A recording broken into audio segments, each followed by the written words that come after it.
সে যা ক্লায়েন্টে কান পড়া দেয় যে সানি ভাইয়ের সাথে আর কাজ করা লাগবে না, এত টাকা দিয়ে কেন কাজ করা, তো wheel she to talk about this things, right? তখন আমাকে ক্লায়েন্ট এসে বলে দিচ্ছে যে সানি ভাই এরকম ব্যাপারটা এরকম। তখন আমি যখন ওকে ধরছি, চার্জ করছি, চার্জ করার সাথে সাথে তখন ওকে আমি বলছি যে তুমি আমার কাছে আর কখনো আসবে না এখানে, এই। তো ওটা ধরে সে নিজে কিন্তু আমার কাছে মাফও চাই গেছে অনেকবার। কারণ কিভাবে মাফ চাইছে এটা আর নাই বলি, মানে কি বলবো, পা ধরে মাফ চাই গেছে স্টুডিওতে এসে। এটা তো আমি অডিও কলে বকাতে বলছি, সবাই শুনছেন হয়তো বা, ইউ হ্যাভ লার্ন এভরিথিং। আপনার কি মনে হয় যে এনজি জেনারেশন আপনাকে চিনেছে শুধুমাত্র বর্ষা চৌধুরীর জন্য নাকি আপনার কাজের মাধ্যমে? ওরা যদি চিনে থাকে, আর যদি চিনে মনে করে ভুল করছে, তাহলে ওরা আমাকে এখান থেকে ভুলে যাক। মাহমুদ সানি আমাকে স্টুডিওতে ডেকেছিল, আমি তো আসলে যাইনি, দুষ্টুমি করে তাকে বলেছিলাম এটা যে চলো আমরা বিয়ে করি, চলো একটা বাবু হবে। তো কথা হচ্ছে আপনি জনগণের প্রশ্ন, আপনি যদি নাই সায় দিতেন বা নাই এটা পছন্দ করতেন, তাহলে কেন হেসে হেসে লাই দিচ্ছিলেন, কেন তাকে আর একটু বলে না যে সুড়সুড়ি দেওয়ার মতো কথা কেন বলছিলেন? জাগো এফএম এর অ্যাপ এখন পাওয়া যাচ্ছে অ্যাপ স্টোর এবং প্লে স্টোরে। এক সময়কার জনপ্রিয় আপনি সিঙ্গার এবং মিউজিক ডিরেক্টর, এত জনপ্রিয় একজন সিঙ্গার কাম ব্যাক করবে একটা নতুন কাজ নিয়ে, বা কাজ গান কোনো কিছু নিয়েই যেন আপনাকে আলোচনায় আর দেখতে পাচ্ছি না।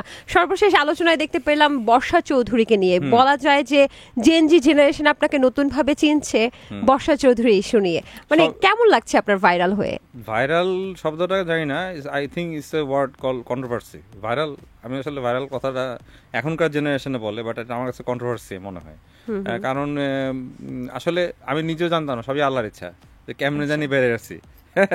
তো আমি আই হ্যাড নো প্ল্যান যে এইসব এই একটা সাবজেক্ট নিয়ে, একটা ফালতু সাবজেক্ট নিয়ে বেরিয়ে আসবো আমি। আর আমার প্ল্যান ছিল আমি রিসেন্টলি লঞ্চ করবো অনেক কিছু, লাইক টিভি, সরি মানে ওয়েব সিরিজ টিরিজ। আমি নিজে যেহেতু সিনেমাটোগ্রাফি করি, গান তো করি, তো আগের যেহেতু এক্সপিরিয়েন্স, আমি আসবো, এটাই প্ল্যান ছিল। বাট এই একটা সাবজেক্ট নিয়ে হঠাৎ করে বেরিয়ে আসতেছি, বাসার বাধ্য হয়েছি আসতে আমি, to protest, one word, to protest. কারণ যখন ক্রাইম হইতে থাকতেছে অনেক বেশি, ইভেন আমার সাথেও ঘটতেছে, তখন সবার মতো আমি না যে মুখ আড়াল করে সরে যাবো, এটা আমি না। কারণ এর জন্যই আমি একটা টাইমে আমি যখন দেখি লিমিট ক্রস করে কেউ, তখন ওটা আমি প্রোটেস্ট করে বসি। আরো অনেক তো ইস্যু ছিল, কেন বর্ষা চৌধুরীকেই বেছে নিলেন বের হওয়ার জন্য? ওই লেভেলের লিমিট ক্রস করছে আমার সাথে, তাই আমি বর্ষা চৌধুরীর ইস্যুটাকে সামনে নিয়ে আসছি। আপনার কি মনে হয় যে এনজি জেনারেশন আপনাকে চিনেছে শুধুমাত্র বর্ষা চৌধুরীর জন্য নাকি আপনার কাজের মাধ্যমে? ওরা যদি চিনে থাকে, আর যদি চিনে মনে করে ভুল করছে, তাহলে ওরা আমাকে এখান থেকে ভুলে যাক। আচ্ছা, আপনাকে বর্ষা এভাবে ডিস্টার্ব করতো কেন? কি মনে হয়, মানে আপনার মধ্যে কি আছে যেটা অন্য মানুষের মধ্যে নেই, আপনার উপর পড়ে থাকতো কেন? আমার তো মনে হয় শুধু আমাকে ডিস্টার্ব না, অনেকে ডিস্টার্ব করছে।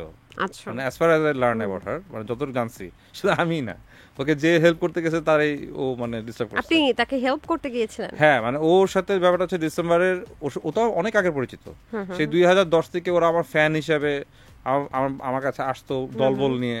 আমি ইভেন আমার পেজে ছবিও দিছি, আমার পিছিয়ে দাঁড়ায় ওরা সেলফি তুলতো, এতটুকু ছিল ওদের ডিস্টেন্স আমার সাথে, এর বেশি কথা বলতে পারতো না। ফ্যান্স যেরকম ওরকম ফ্যান্স, তো ওইভাবেই পরিচয়। তো 2012-তে একটা কোনো একটা ক্রাইম ঘটায় সে। ক্রাইম মানে সবসময় একটা ক্রাইম বলছেন, আজকে ক্রাইম বলতে কি, আমার ক্লায়েন্টের সাথে কাজ করি, ক্লায়েন্টের নামটা নাই বলি, তো ওই ক্লায়েন্টের সাথে সে আমার একটা ঝামেলা বাজায় দেয়। তখন আমি কি ধরনের ঝামেলা? মানে আমার লেনদেন, যে টাকা পয়সার লেনদেন যেটা হচ্ছে, অ্যামাউন্ট অফ মানি, সে যা ক্লায়েন্টে কান পড়া দেয় যে সানি ভাইয়ের সাথে আর কাজ করা লাগবে না, এত টাকা দিয়ে কেন কাজ করা, তো wheel she to talk about this things, right? তখন আমাকে ক্লায়েন্ট এসে বলে দিচ্ছে যে সানি ভাই এরকম ব্যাপারটা এরকম। তখন আমি যখন ওকে ধরছি, চার্জ করছি, চার্জ করার সাথে সাথে তখন ওকে আমি বলছি যে তুমি আমার কাছে আর কখনো আসবে না এখানে, এই। তো ওটা ধরে সে নিজে কিন্তু আমার কাছে মাফও চাই গেছে অনেকবার। কারণ কিভাবে মাফ চাইছে এটা আর নাই বলি, মানে কি বলবো, পা ধরে মাফ চাই গেছে স্টুডিওতে এসে। এটা তো আমি অডিও কলে বকাতে বলছি, সবাই শুনছেন হয়তো বা, ইউ হ্যাভ লার্ন এভরিথিং, তো এতটুকুই। তো এরপর থেকে আমার সাথে কখনো যোগাযোগ করে নাই। তারপর 2015-তে ভুলে যায়, সময়ের সাথে ভুলে যায়। 2015-তে একবার আসা আমার কাছে গান করবে বলে, তারপরে আমার সাথে সেলফি রেফি তুলে চলে গেছে, তারপর আর আসেনি। এত বছর আমি পর দেখতেছি, লাস্ট ফিউ ইয়ার্স, লাস্ট 2023-24 এসে দেখতেছি ওকে নিয়ে খুব আলোচনা। এই যে রুমি ভাইকে বিয়ে করলো, তারপর ভালো লাগলো, রুমি ভাইকে বিয়ে করলো, আমরা দেখতেছি। তারপর হচ্ছে রাসেল মিয়াকে বিয়ে করলো, এটা নিয়েও শুরু হইলো ওর এত কন্ট্রোভার্সি। আচ্ছা, এই তো ও যখন রুমি ভাইকে বিয়ে করে তখন ভালো লাগছে যে না, রুমি ভাই তো খুব ভালো মানুষ, খুবই ভালো মানুষ। তো ওকে বিয়ে করার পর আমি মনে করলাম যে না, ভালো ডিসিশন হিসেবে এটা। যাই হোক, ওই ব্যাপারগুলো তো আছেই, কিন্তু একটা বিষয় আসলে জানতে ইচ্ছে করছে। এই যে আপনাকে বলছিল যে চলো বিয়ে করি, তারপর একটা বাবু নিব, আমাদের একটা সুন্দর সংসার হবে, এই বিষয়গুলো আপনাকে বলছিল, তো আপনিও হেসে হেসে লাই দিচ্ছিলেন এবং বলছিলেন চলো আসো, স্টুডিওতে আসো, আমরা কথা বলি। এবং বর্ষা চৌধুরী এই সেটে বসেই আসলে বলেছিল যে মাহমুদ সানি আমাকে স্টুডিওতে ডেকেছিল, আমি তো আসলে যাইনি, দুষ্টুমি করে তাকে বলেছিলাম এটা যে চলো আমরা বিয়ে করি, চলো একটা বাবু হবে। তো কথা হচ্ছে, আপনি জনগণের প্রশ্ন, আপনি যদি নাই সায় দিতেন বা নাই এটা পছন্দ করতেন, তাহলে কেন হেসে হেসে লাই দিচ্ছিলেন? কেন তাকে আর একটু বলে না যে সুরসুরি দেওয়ার মতো কথা কেন বলছিলেন? রাইট। ব্যাপারটা হচ্ছে কি, যখন আমার সাবজেক্ট হচ্ছে কি, আমি ফর লং টাইম আমার হিস্ট্রি আছে, আমি ক্রিমিনালদেরকে ধরি, মানে আমার সাথে আপনি কি পুলিশ না, আমি suppose you can call me a detective. আমি ফ্রিল্যান্সিং ডিটেকটিভ হিসেবে মাঝে মাঝে কাজ করি। কোথায় কাজ করেন? এটা নাই বলি, বাংলাদেশ প্রাইভেট ডিটেকটিভ ব্রাঞ্চ স্টাইলে কোনো একটা সেক্টরে আছি আমি। তো এখন আমার ক্রিমিনোলজি সাবজেক্ট, যে ক্রিমিনোলজি ব্রেইন, ক্রিমিনোলজি নিয়ে পড়াশোনা প্রচুর। আচ্ছা, since my childhood I had been studying this things, still I study this things. এখন একটা মেয়ে যখন আমাকে নক দিচ্ছে, ফর দ্য ফার্স্ট টাইম আমাকে ফেসবুকে রিকোয়েস্ট পাঠালো, ভাইয়া কেমন আছো, চিনছো? হ্যাঁ, তোমাকে চিনবো না কেন? তুমি যে ঘটনা ঘটাতে, তোমাকে তো সবাই আলোচিত, তোমাকে তো সবাই রাসেল মিয়ার ব্যাপারে, রাসেলকে তো আমরা সবাই খারাপ জানতেছি, রাইট? ও যেভাবে প্রেজেন্ট করছে আমরা তো সবাই রাসেলকে খারাপ ভাবতেছি, তা আমিও খারাপ ভাবছি, স্বাভাবিক।